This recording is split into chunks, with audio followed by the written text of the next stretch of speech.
Gavana mar County mar Siaya James Orengo kawuono osidho chenro mar chiwo omenda mar basari mar siro somo. Omenda maromo $50,7 oketi tenge ne chenro no.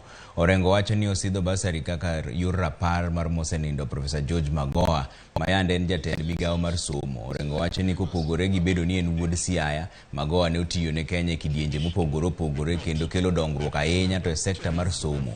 Jopuonjre mar kwan gi ok tin ne 10,000 dhi yudo resruok mar somo kokalo e chenro no.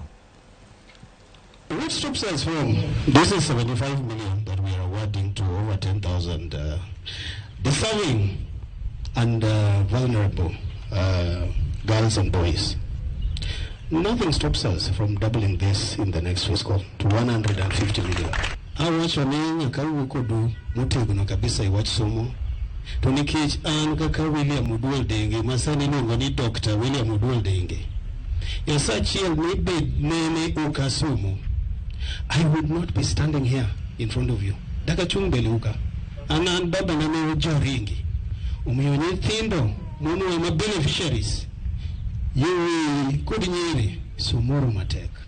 Until we reach a level where people have confidence that these bursaries are reaching the deserving cases.